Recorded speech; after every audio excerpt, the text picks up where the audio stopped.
कैसे हैं? आज मैं आपको एक अमर प्रेम कथा सुना रही हूँ जिसका शीर्षक है नल दमयंती। तो चलिए शुरू करते हैं। नल दमयंती। पांडव जब युद्ध क्रीड़ा में अपना सब कुछ हार चुके थे, शर्त के अनुसार उन्हें 12 वर्ष का वनवास और 1 वर्ष का अज्ञातवास भोगना था। उस समय वे लोग बड़े दुखी होकर काम्यक वन में निवास करने रहे थे। उसी समय अर्जुन ने निर्णय लिया कि वे आने वाले युद्ध के लिए दिव्यास्त्र प्राप्त करने हेतु इंद्रलोक जाएंगे और अपना खोया हुआ राज्य दोबारा वापस करेंगे। अन्य पांडव एवं द्रौपदी अर्जुन के वियोग और राज्य के छिन जाने से दुखी होकर आपस में चर्चा कर रहे थे। भीमसेन स्वभाव से बहुत उग्र थे। धर्मराज युधिष्ठिर भीमसेन को समझाते हुए सांत्वना के साथ उपदेश दे रहे थे। उन्होंने देखा महर्षि बृहदर्षि उनके आश्रम आ रहे हैं।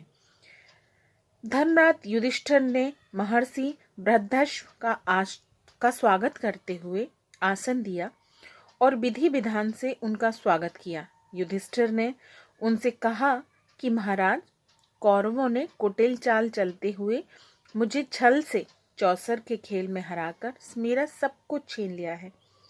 आज मैं अपनी प्रियजनों के साथ वन वन भटक रहा हूँ। मेरी भार्या द्रौपदी को भरी सभा में अपमानित कर भी प्रसन्न हो रहे हैं। हम सभी भाइयों के मन में उनके लिए घोर घृणा व अपमान है। धर्मराज युधिष्ठिर दुखी होते हुए बोले, महाराज, मुझ जैसा भाग्यहीन राजा इस पृथ्वी पर कौन होगा जिसने इतना अपमान और दुख सहा हो। महर्षि बृहदर्षि ने कहा, धर्मराज, आपका ऐसा कहना बिल्कुल अनुचित कि मुझ जैसा दुखी राजा और कोई नहीं हुआ, क्योंकि मैं आपसे भी अधिक दुखी और भाग्यहीन राजा का वृत्तांत जानता हूँ। यदि आपकी इच्छा हो तो मैं आपको वह कथा सुनाऊं।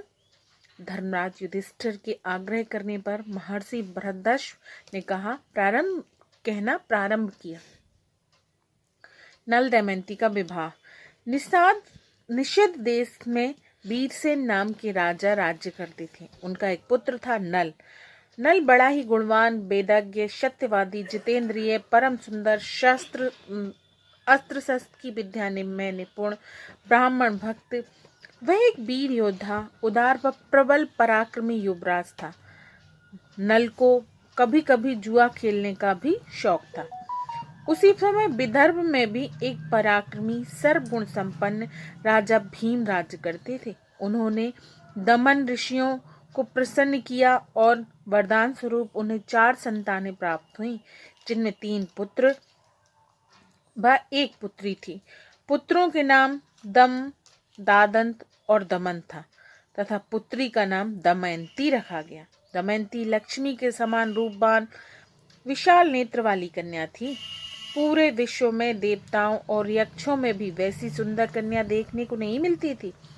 उन दिनों जितने भी लोग विदर्भ देश से निषद देश जाते तो राजा नल के सामने दमयंती के रूपवान होने का बखान करते और निषद देश से विदर्भ में जाने वाले दमयंती के सामने राजा नल के रूप, गुण, पवित्र चरित्र का वर्णन करते।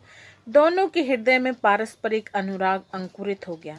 एक दिन नल ने अपने महल के उद्यान में कुछ हंसों को उड़ते देखा और उनमें से एक हंस को पकड़ लिया। हंस ने कहा कि यदि आप मुझे छोड़ देंगे तो मैं उड़कर दमयंती के पास जाऊंगा और आपके गुणों का ऐसा वर्णन करूंगा कि वह आपको अवश्य वर लेगी। नल ने हंस को छोड़ दिया और वह उड़कर फिर विदर्भ को गए। दमयंती अपने उद्यान में जिस भी हंस को पकड़ती वही बोल उठता, अरे दमयंती, निषद देश में नल नामक एक राजा है। वह अश्विन कुमारों के समान सुंदर है। मनुष्यों में उसके समान कोई अन्य पुरुष नहीं है।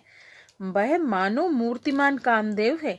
यदि तुम उसकी पत्नी हो जाओ तो तुम्हारा जन्म और रूप दोनों सफल हो जाएं। हम लोगों ने देवताओं, गंधर्वों, मनुष्य, सर्प और राक्षसों को घूम घूम कर देखा है, परंतु नल के समान कोई भी सुंदर पुरुष देखने को नहीं मिलता। जैसे तुम स्त्रियों में एक रत्न हो, वैसे नल पुरुषों में भूषण है। तुम दोनों की जोड़ी बहुत सुंदर लगेगी। दमयंती ने कहा, रे हंस, तुम नल से भी मेरे विषय में ऐसी ही बात कहना। हंस ने निषद देश में लौटकर नल से दमयंती का संदेश कह दिया। दमयंती हंस के मुंह से राजा नल की कीर्ति सुनकर उनसे मन ही मन प्रेम करने लगी। उनकी आसक्ति इतनी बढ़ गई कि वह दिन रात नल का ही ध्यान करती। धीरे धीरे शरीर दुबला बदधूमिल हो गया। वह दीन सी दिखने लगी। सखियों ने दमयंती का हृदय भाव पढ़ लिया। उन्होंने विदर्भ राजा से निवेदन किया कि आपकी पुत्री अस्वस्थ हो गई है। राजा भीम ने अपनी पुत्री के संबंध में बड़ा विचार किया और अंत में यह निर्णय पहुंचा कि मेरी पुत्री विवाह योग्य हो गई है, इसीलिए इसका स्वयंवर कर देना चाहिए। उन्होंने सब राजाओं को स्वयंवर का निमंत्रण भेज दिया और सूचित कर दिया कि राजाओं को दमयंती के स्वयंवर में पधार कर लाभ उठाना है और मेरा मनोरथ पूर्ण करना चाहिए। विदर्भ देश के नरपति हाथी घोड़े रथों की ध्वनि से पृथ्वी को मुखरित करते हुए सज धज कर विदर्भ देश में पहुंचे। भीमसेन ने उनके स्वागत सत्कार में कोई कमी नहीं की थी। देव ऋषि नारद और पर्वत के समान देवताओं को भी दमयंती के स्वयंवर का समाचार मिला। इंद्र आदि सभी लोकपाल भी अपनी मंडली और वाहनों सहित विदर्भ देश के लिए रवाना हुए। राजा नल का भी चित्त पहले से ही दमयंती पर आसक्त हो चुका था। उन्होंने भी दमयंती के स्वयंवर में सम्मिलित होने का निर्णय किया। अब इसकी आगे की कहानी मैं आपको अगले वीडियो में सुनाऊंगी। Okay, bye, take care.